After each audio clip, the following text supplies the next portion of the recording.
name is Saim Shahzad and I am here to teach you biology class first year. Students, हमने अपने पिछले lecture में mechanism of enzyme action को बहुत detail से discuss किया है, बहुत आसान तरीके से उसको हमने समझा है। आज हम डिस्कस करेंगे कैरेक्टरिस्टिक्स ऑफ एंजाइम्स को और एसोसिएशन ऑफ एंजाइम्स एक्शन, कि कैसे एंजाइम्स जो हैं वो चेन बना के मिल के रिएक्शन करते हैं।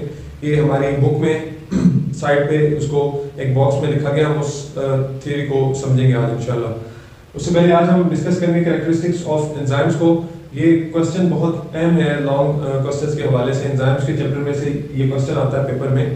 90% पेपर्स के अंदर ये क्वेश्चन जो है वो जरूर आता है, कैरेक्टरिस्टिक्स ऑफ एंजाइम्स। बहुत सिंपल सी इसके अंदर चीजें हैं, ये आप अगर एक एक को समझ लेंगे तो इंशाल्लाह आपको कभी भूलेंगे नहीं। इसके टोटल 8 पॉइंट्स हैं, हमने 8 पॉइंट्स को समझना है, बहुत आसान है। सबसे पहले हमें बताया गया कि एंजाइम जो है वो ग्लोबुलर प्रोटीन होते हैं। Enzymes are protein, enzymes are globular protein.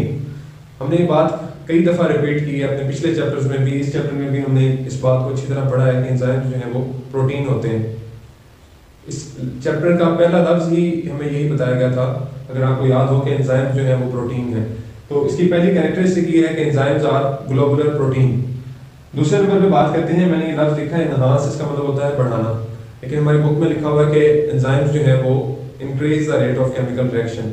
Enhance भी आप लफ्ज़ यूज़ कर सकते हैं, इंक्रीज भी कर सकते हैं। Increase the rate of chemical reaction, chemical reaction के रेट को इंक्रीज करते हैं। ये बहुत नॉर्मल सी टर्म है जो वैसे ही हमें पता होती है कि एंजाइम का ये फंक्शन है, तो उसकी ये दूसरे नंबर पे कैरेक्टरिस्टिक है कि वो increase the rate of reaction को बढ़ाता है। तीसरे नंबर पे लिखा है कि doesn't affect the nature of and product. जो भी प्रोडक्ट हमारे पास बनता है, एंजाइम जिस रिएक्शन के अंदर इन्वॉल्व होता है, वो प्रोडक्ट उस पर कोई असर नहीं होता एंजाइम का। एंजाइम की मौजूदगी प्रोडक्ट के ऊपर किसी किस्म का असर नहीं डालती। जो भी प्रोडक्ट हमारे पास बनता है, एंजाइम का कोई भी उसके अंदर असर नहीं जाता उस एंड प्रोडक्ट में।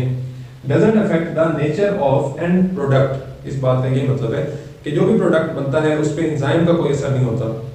एंजाइम की नेचर, एंजाइम की जो कोई खुसूसियात हैं वो उस प्रोडक्ट में नहीं जाती। सिर्फ इसका काम होता है रिएक्शन को तेज करवाना, रिएक्शन को करवाना और सबस्ट्रेट को प्रोडक्ट में कन्वर्ट करना। इसके बाद हम पढ़ते हैं कि एक्सेलरेट का लफ्ज़ में लिखा है कि मतलब है कि स्मॉल अमाउंट ऑफ एंजाइम जो है वो रेट ऑफ रिएक्शन को एक्सेलरेट करता है। ये एक्सेलरेट की टर्म हमने फिजिक्स में पढ़ी है, जिसमें हम वेलोसिटी के डिफरेंस को एक्सेलरेशन कहते हैं। इससे मुराद ये है कि ये एक स्पीड से अगली नेक्स्ट लेवल की स्पीड बहुत जल्दी तेज जो है उसको अबोर करवाता है। रिएक्शन के जो रिएक्शन की रफ्तार है उसको इनिशियल वेलोसिटी से फाइनल वेलोसिटी तक बहुत जल्दी से लेके जाता है। स्मॉल अमाउंट ऑफ जो एंजाइम है वो एक्सेलरेशन करवाता है रिएक्शन की, उसका रेट जो है उसको एक्सेलरेट करवाता है। इनिशियल वेलोसिटी से फाइनल वेलोसिटी तक बहुत तेजी से उसका ये जो सफर है इसको करवाता है एंजाइम। ये एक्सेलरेट का लफ्ज़ इसलिए यूज किया गया है। नेक्स्ट है कि स्पेसिफिक होता है। एंजाइम अपने रिएक्शंस के लिहाज से, स्पेसिफिक का लफ्ज़ मैंने यूज किया है। स्पेसिफिक के अंदर ये बात है कि एक एंजाइम बहुत स्पेसिफिक होता है अपने रिएक्शन के लिए। हर रिएक्शन के लिए एक ही एंजाइम वर्क करता है जो उस रिएक्शन को स्पीड अप करवाता है, या उसी तरह के ग्रुप ऑफ रिएक्शंस जो हैं उनको एक एंजाइम जो है वो स्पीड अप करता है। ये अपने वर्क में बहुत स्पेसिफिक इन नेचर होता है। एक रिएक्शन के लिए एक स्पेसिफिक एंजाइम ही वर्क करता है, या उसी तरह के जो उससे मिलते जुलते कुछ रिएक्शंस होते हैं उनको वो एंजाइम वहां पे वर्क करता है और उस रिएक्शन को तेज करवाता है। नेक्स्ट हम देखते हैं कि एंजाइम जो है वो सेंसिटिव इन नेचर है। छठा पॉइंट हम पढ़ेंगे, एंजाइम की नेचर बहुत सेंसिटिव है। अगर कुछ 2-3 फैक्टर्स हैं जिनमें स्लाइटली थोड़ी सी तब्दीली आ जाए, वो चेंज हो जाए थोड़ा सा, तो एंजाइम की वर्किंग उससे अफेक्ट होती है। वो कौन कौन से? PH, temperature and substrate concentration. इन 3 चीजों में अगर थोड़ी सी भी तब्दीली आए तो एंजाइम की वर्किंग उससे डिस्टर्ब होती है। पीएच में चेंज नहीं होनी चाहिए, टेम्परेचर में चेंज नहीं होनी चाहिए और सबस्ट्रेट कंसंट्रेशन में चेंज नहीं होनी चाहिए जब एक रिएक्शन एंजाइम स्टार्ट कर दे तो। सातवां हमारे पास पॉइंट, सम रिक्वायर कोफैक्टर। कुछ एंजाइम्स हैं जिनको प्रॉपर वर्किंग के लिए कोफैक्टर की जरूरत होती है। नॉन प्रोटीन पार्ट उनके साथ अटैच होगा तो वो प्रॉपरली वर्क करेंगे, इसलिए कुछ एंजाइम्स को कोफैक्टर की जरूरत होती है प्रॉपर वर्किंग के लिए। 8 नंबर पे lower activation energy. Enzymes lower activation energy. Activation energy कहते हैं उस एनर्जी को जो एक केमिकल रिएक्शन को स्टार्ट करवाने के लिए चाहिए होती है। एक रिएक्शन को स्टार्ट करने के लिए बहुत ज़्यादा एनर्जी चाहिए होती है, तो उस एनर्जी को अगर हमने थोड़ा करना है तो एंजाइम का यूज़ करेंगे। एंजाइम जैसे ही यूज़ करेंगे एक्टिवेशन एनर्जी थोड़ी हो जाएगी, हमें थोड़ी एनर्जी रिक्वायर होगी, क्योंकि एंजाइम वो एनर्जी उस रिएक्शन को जल्दी से प्रोवाइड करेगा जिससे वो रिएक्शन स्टार्ट हो जाएगा। इस तरह एक्टिवेशन एनर्जी जो है वो हम लोअर कर लेंगे by the help of enzyme.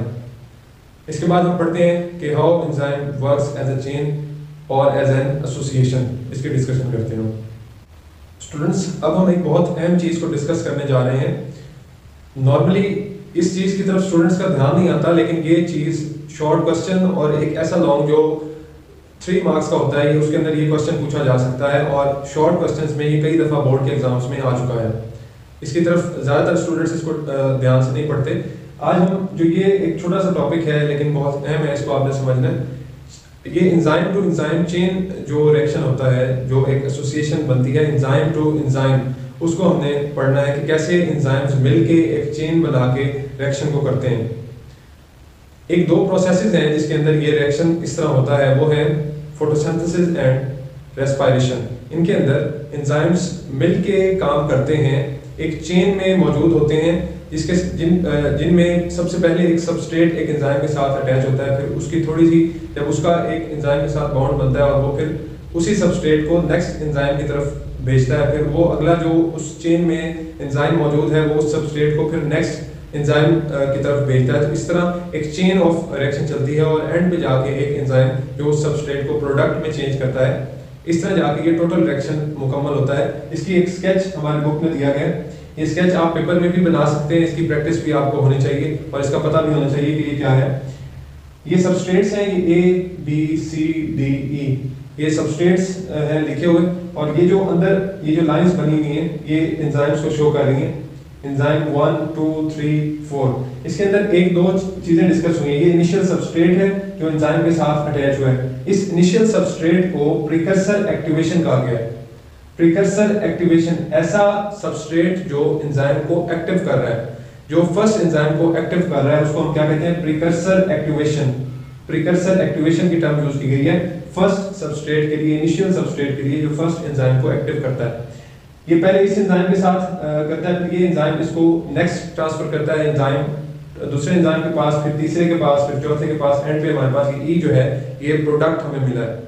और ये जो प्रोडक्ट है ये फीडबैक देता है फर्स्ट एंजाइम को एज अ फीडबैक इनहिबिशन के तौर पे। इनहिबिटर्स ऐसे मॉलिक्यूल्स होते हैं जो ऐसे प्रोडक्ट, ऐसे मॉलिक्यूल्स जो एंजाइम की एक्टिविटी को स्टॉप करवाते हैं। तो ये फीडबैक देता है लास्ट पे जो हमारे पास प्रोडक्ट मिलता है वो फर्स्ट एंजाइम को किसका? इनहिबिशन का, के रिएक्शन को स्टॉप करवाया जाए, प्रोडक्ट बन चुका है। ये एक फीडबैक इनहिबिशन है और एक ये प्रीकर्सर एक्टिवेशन है कि first substrate as a precursor use होता है, एज अ प्रीकर्सर एक्टिवेशन जो फर्स्ट एंजाइम को एक्टिवेट करता है। ये एक चेन है जो चलती है, जो एक सबस्ट्रेट जिसमें एक एंजाइम उसको अगले एंजाइम तक पहुंचाता है, फिर अगले तक। इस तरह एक चेन ऑफ एंजाइम्स जो है, समझने का इसमें बात ये है कि एंजाइम्स की ऐसे भी वर्किंग होती है कि वो एक चेन में काम करते हैं, जिसमें एक से दूसरे के पास सबस्ट्रेट जाता है, दूसरे से तीसरे के पास, इस तरह चेन में काम करते हैं। और लास्ट पे जो हमारे पास प्रोडक्ट है वो एज अ फीडबैक इनहिबिशन के तौर पे फर्स्ट एंजाइम को मैसेज देता है कि now reaction is gonna be stopped, reaction को अब रोका जाए। इनहिबिटर्स, मैंने आपको पहले बताया कि इनहिबिटर्स क्या होते हैं, जो ऐसे मॉलिक्यूल्स जो एंजाइम की एक्टिविटी को स्टॉप करवाते हैं। तो ये था हमारे पास फिनोमेना, इसको हम enzyme to enzyme chain reaction कहते हैं या एसोसिएशन का नाम देते हैं। नेक्स्ट इंशाल्लाह हम फैक्टर्स को डिस्कस करेंगे। आज के टॉपिक में अगर आपको कोई चीज़ समझ ना आई हो तो ज़रूर पूछिएगा। साइंस आपको इजाज़त दीजिए। अल्लाह हाफ़िज़।